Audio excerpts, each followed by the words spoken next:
Hey guys, Eric Zubik here, covering more of your Goofs. Now, I feel like this rest of the season is going to be a little more unusual than expected, but hey, the order I've been given is the order I've been given, so can't do anything about it. Anyway, this week, James goes Buzz Buzz. Let's head on down to the orchard where the bees are buzzing and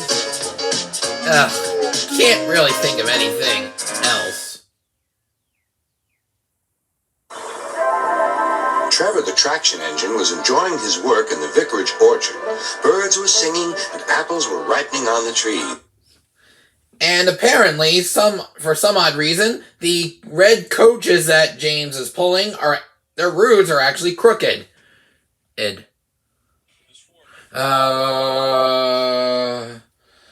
don't know why, but apparently both of them. I mean, that's a little odd, don't you think?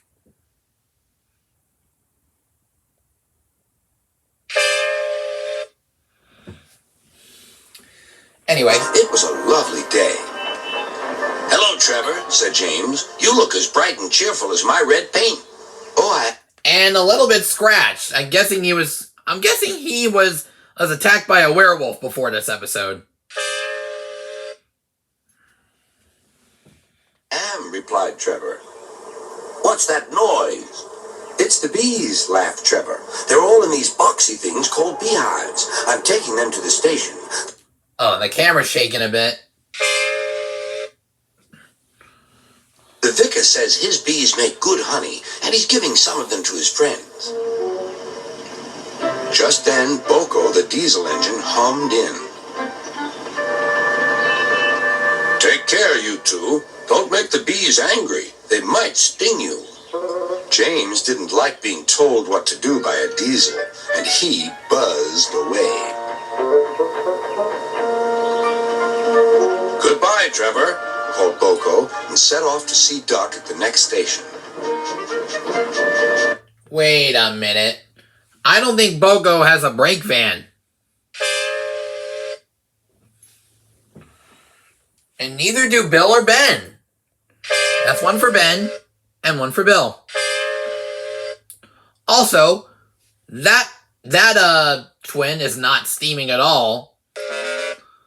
Little unusual. And yet the other one actually is. Bill and Ben, the tank engine twins, were busy arranging cars, but they scampered off when they saw Boko. "I remember the first time I met those two," laughed Boko. "They nearly made my eyes pop out. Edward soon put a stop to their games." "Edward is the only one who can keep Bill and Ben in order," chuckled Duck. "I sometimes call them the bees." "A good name," replied Boko. "They're terrors when they start buzzing around." Kind of like your face is, because it's actually crooked.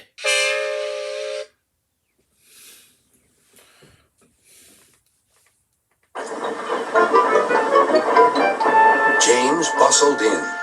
"What's that, Duck? Are you afraid of bees? They're only insects after all, so don't let that buzzbox diesel tell you different." "His name is Boko, and he didn't. Oh, now the camera's getting worse. I didn't think they were going to have Goofs here, but I was horribly wrong.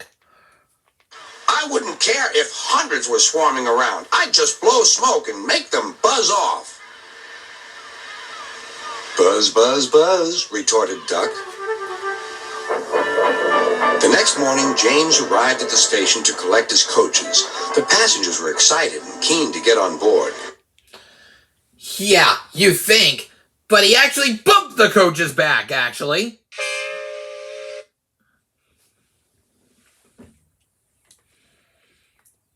Oh, and some of the passengers have sticky tack on them. The platform was crowded, and the porter was in a hurry. "Mind your backs," he shouted. Then there was trouble. The beehive fell and broke open. Okay, there's going to be many things wrong with this scene, actually. Some of the figurines are going to fall down. Sticky tack's going to be exposed. And if that's not enough, keep watching. The station cleared like magic. But did you notice the pole actually moved leftward too?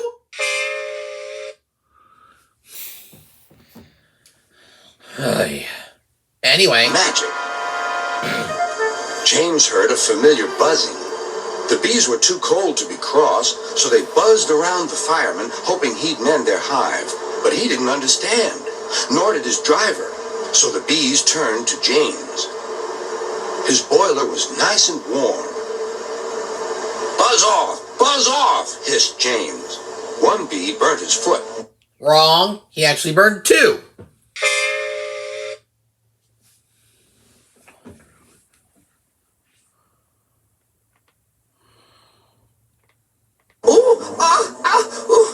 The bee thought James had burnt him on purpose.